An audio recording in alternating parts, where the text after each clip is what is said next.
Assalamualaikum warahmatullahi wabarakatuh. Friendku sekalian dimanapun kalian berada, untuk kali ini saya Jackie yang akan membacakan sebuah cerita kisah horor. Judulnya Drone. Tahu drone?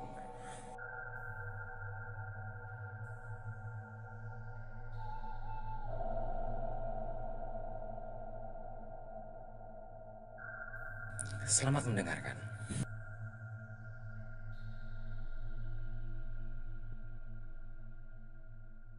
Dapat cerita dari teman. Cara penulisannya mirip diari. Dibuat seperti ini agar mirip dengan visual novel bergenre horror survival. Waduh.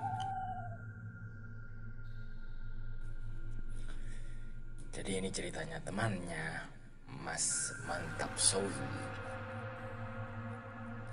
Lanjut. Saat itu aku sedang mengunjungi teman seperguruan. Awan pun agak mendung. Malam mulai menutup hari. Suasana tempat temanku tinggal amatlah sunyi. Dikarenakan memang tempat tinggalnya berada di himpitan sawah dan jauh dari keramaian penduduk. Aku iseng mau mencoba bermain drone di tempat Mada tinggal. Memang sih, aku jarang berkunjung ke tempat dia, karena pada saat satu kelas aku gak seberapa akrab sih. Tapi karena aku butuh lahan yang luas untuk menerbangkan drone baruku ini, aku memberanikan diri main-main ke rumahnya. Saat aku tiba di rumahnya, keluarlah percakapan seperti di bawah ini. Halo, ada orang di rumah?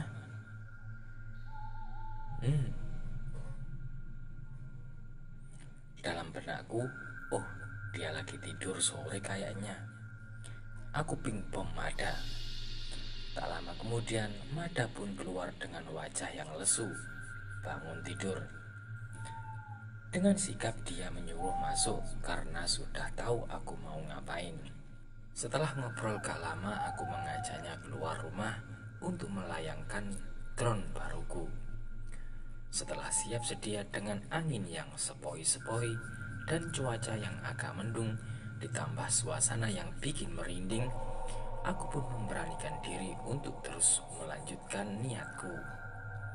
Sambil merakit droneku, Mada menatap kosong ke arahku. Lalu aku menanyakan seakan ada yang gak beres di wajahku. Apa ada kotoran di wajahku? Aku spontan menanyakannya, tapi Mada tetap diam dengan tatapan yang kosong. Tak lama dia berbisik. Dengan suara lirih, dia berkata, "Jangan bergerak." Lalu aku pun merinding. Aku mulai berpikiran ke arah hal-hal mistis. Aku pun terdiam sambil terus bersolawat dalam hati. Diganti sambil terus bertanya-tanya, "Ada apa ini?" Tatapan Mada tampak mengarah ke belakangku. Dan arahnya bergerak perlahan dengan tanpa berkedip sedikit pun. Dan arahnya bergerak perlahan dengan tanpa berkedip sedetik pun, seakan mengawasi sesuatu. Aku baru ingat kalau Mada merupakan orang yang bisa melihat hal-hal mistis. Saat itu pun aku mulai penasaran. Aku beranikan diri untuk tetap menengok ke belakang yang kebetulan searah dengan kuburan lama. Mada pun membiarkan aku menengok ke belakang. Dengan gerakan perlahan, aku menengok ke belakang. Saat ketakutanku telah memuncak, rasa penasaranku semakin tinggi, membuatku tetap menggerakkan kepala ke arah kuburan itu. Hal pertama yang aku lihat adalah sosok putih samar. Saat itu aku tidak yakin itu adalah makhluk mistis atau bukan. Karena selama ini aku tidak pernah melihat makhluk-makhluk mistis. Aku meyakinkan diri kalau itu hanyalah kain yang tergeletak di ranting pohon dan tergerak oleh angin di dekat kuburan. Dalam hati berkata, oh, mungkin hanya kain kafan yang terbawa angin. Saat hati merasa agak lega, Mada berkata sebaliknya. Dengan lirih dia berkata, itu apa merah-merah? Ternyata hal yang aku takutkan bukan kain putih. Aku pun terkejut, hal merah apa yang dikatakan Mada. Dengan kecil hati aku tak berani melihat lebih dalam ke arah pohon kuburan yang samar tersebut. Entah apa yang ada di pikiran Mada. Dia melangkahkan kaki ke depan. Dengan perlahan melangkah dan tatapan yang masih kosong, aku sontak berlindung di belakang Mada. Karena aku gak suka dengan hal yang berbau mistis. Aku beranikan untuk bertanya, ada apa sih sebenarnya? Dia dengan nada sentakan yang tidak biasa berkata, jangan ikuti aku. Aku pun terkejut dan tidak bisa apa-apa. Mada pun seakan terpanggil oleh sesuatu yang kata dia merah-merah. Aku gak berani melihat tujuannya. Akhirnya aku memutuskan untuk tetap menunggu dan mengawasi bila terjadi apa-apa. Aku pun mulai memanggil backup. Teman-teman terdekat aku coba BBM satu-satu. Soalnya aku takut terjadi apa-apa sama Mada. Aku gak pernah melihat tatapan seperti ini sebelumnya. Saat aku mencoba BBM salah satu temanku bernama Ade, saat ketikan pertama berhasil aku kirim, tiba-tiba sinyal di handphone hilang seketika. Ada apa ini?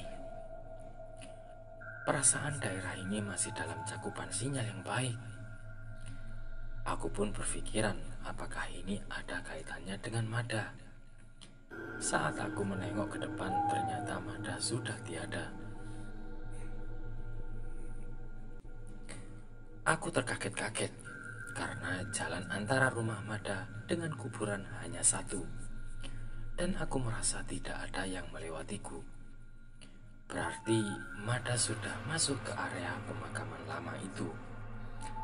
Tak lama mendung malam itu semakin petang dan suasana bertambah cekam. Aku pun bimbang mau maju ketakutan, mau mundur juga sendirian. Kebetulan rumah Mada kosong, soalnya bapak dan ibunya lagi keluar kota. Jadi kalau aku ke rumahnya sendirian malah serem. Aku pun bimbang, mau maju ketakutan, mau mundur juga sendirian. Kabar dari teman-teman, rumah Mada sering terlihat sosok-sosok dengan kepala hancur. Alhasil, setelah mau maju serem, mundur lebih serem, aku memutuskan untuk memanfaatkan drone yang baru kubeli. Drone itu lumayan mahal, makanya aku bela-belain datang horor-hororan ke rumah teman yang jauh dari perkampungan. Drone udah aku pasang dan siap memantau apa yang merah-merah yang dikatakan Mada. Yang lebih seremnya lagi, aku gak pernah melihat tatapan semacam itu. Aku mulai menerbangkan droneku perlahan maju ke arah kuburan yang kata orang setempat angker. Sambil terus penasaran, ada hal apa yang akan tertangkap di kamera droneku nantinya. Jantung jadi berdebuk kencang saat kulihat di layar remote. Kain putih yang aku lihat dari kejauhan semakin jelas. Sesaat jantungku berhenti. Di saat yang tadinya kukira kain, ternyata putih-putih itu semakin terlihat jelas sosok astral. Aku pun sontak dengan ketakutan menjauhkan wajah dengan layar remote. Dengan terus mengamati, ternyata sosok tersebut adalah kakek-kakek tua. Tua banget, dengan janggut tebal putih bertengger di atas ranting. Dan melihat ke dalam area kuburan. Serem, tapi rasa penasaran semakin menghantui. Angin sekitar pun menambah kesan sunyi dan cuaca mendung yang membuat malam semakin terlihat gelap. Aku putuskan untuk terus memberanikan diri melewati sosok kakek-kakek tua. Aku terus secara perlahan memajukan droneku sambil menengok-nengokkan kamera drone. Yang terlihat hanyalah nisan-nisan kuburan. Tak lama setelah memajukan drone, ada hal yang membuatku kaget. Tiba-tiba ada suara memanggil.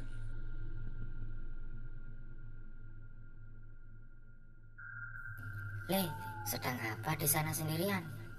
Sontak aku menoleh. Lalu aku pun lega.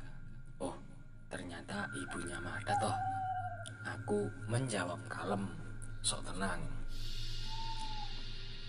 Ah, lagi mainin drone bu.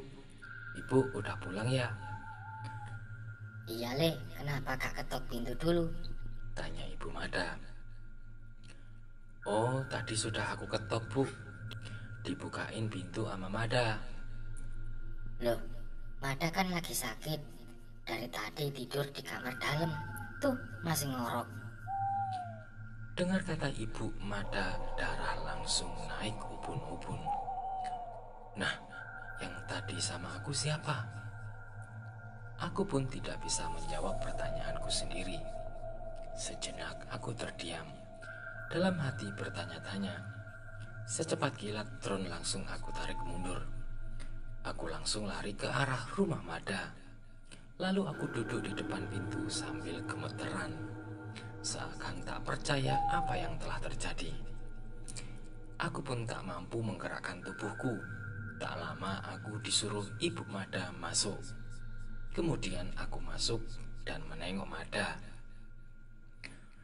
Dengan seakan tak ada kejadian apa, aku bertanya, Mada, kamu tidur dari jam berapa? Dari siang aku udah tidur setelah bales BBM kamu, terus minum obat. Aku lupa kalau kamu mau kesini, balas Mada. Gimana, di sini enak ya buat luncurin drone? Tanya lagi. Iya, aku masih susah berbicara normal. Iya bener.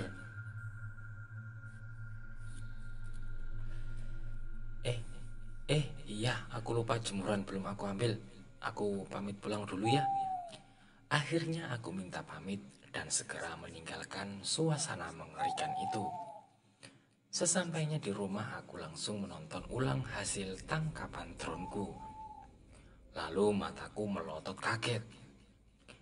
Yang kulihat sekarang berbeda dengan yang tadi. Kakek-kakek tua serba putih itu tidak terekam. Semua berbeda.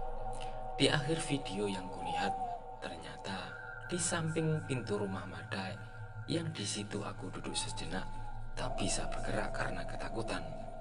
Tepat di sampingku tertangkap kamera drone. Sosok wajah hancur dengan mata merah. Aku langsung menutup laptopku. Malam itu sangatlah buruk. Aku tak bisa tidur sama sekali. Keesokan harinya, aku berniat menunjukkan hasil bidikan droneku ke teman dekatku Arga. Saat sudah ketemuan di warkop wifi, aku ngobrol santai seakan tak ada apa-apa. Lalu aku langsung menunjukkan video itu ke Arga. Dia pun melihat dengan santainya. Sampai pada detik kamera drone mengarah kembali ke rumah Mada ya mungkin. Aku tak berani memandang laptopku. Tak lama Arga berkata, Kok kamu kayak ketakutan gitu? Habis ngeliat sesuatu ya? Iya itu yang di video merah-merah, jawabku. Merah-merah apaan? Tanya Arga memperjelas. Lihat tuh tadi, di situ ada sosok hancur, kataku tegas. Aku melihat lagi tapi gak ada. Aduh, aneh banget. Ya udahlah, tapi bener kemarin kerekam kok.